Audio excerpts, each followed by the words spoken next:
पवार यांची काल राष्ट्रवादीच्या राष्ट्रीय अध्यक्षपदी निवड झाली. एवढी मोठी जबाबदारी असून सुद्धा त्यांना काल बोलायला दिलं नाही असं म्हटलं जातंय.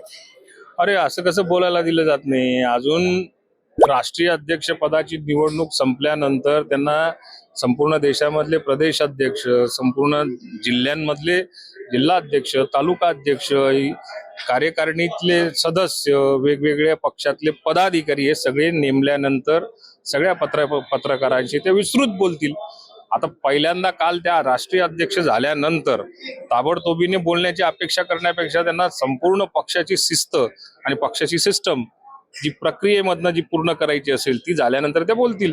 पक्षाच्या लोकांकडूनच दबाव टाकला जातोय असं सुद्धा आरोप केले जात आहेत. आता पक्षाच्या लोकांकडनं दबाव टाकला. आता तुम्ही मला विचारला हा प्रश्न की त्यांना बोलू दिलं जात नाही, मग प्रवक्ते आम्ही काय कामाचे आहेत? आम्ही आमच्या प्रवक्ता म्हणून मी जर का बोलत असेल तर ती आमच्या पक्षाची भूमिका आहे.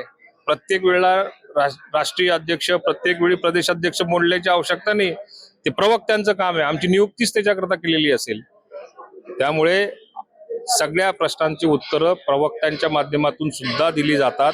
प्रत्येक वेळी त्यांनी बोललं पाहिजे असं काही नाही. मागे एक कुजबूज झाली की आमदार असं म्हणाले की आम्हाला दादांकडे जायला दिलं नाही, ऍटलिस्ट वहिनींकडे तरी जाऊ द्या. तुम्हाला हे योग्य वाटतंय का? असं खरोखर तुमच्या बाबतीत झालंय का किंवा हे बरोबर आहे? माझ्या बाबतीत उलट होतं किंवा आमच्या सगळ्यांच्याच बाबतीत उलट होतं. आम्ही दादांकडे जाताना 10 वेळा विचार करून जायचो किंवा त्यांची वेळ घेतलेली नसेल आणि जर का परस्पर गेलो तर आम्हाला एक आदर असायचा किंवा ते रागवतील का काय असं एक भीती असायची, आदराची भीती असायची. सुनेत्रा वहिनींचा स्वभावच मुळात आम्ही पक्षात काम करत असताना बघितलेला आहे. त्यांना काही अपॉइंटमेंट लागत नाही. त्या कोणालाही कधीही कशाही भेटतील.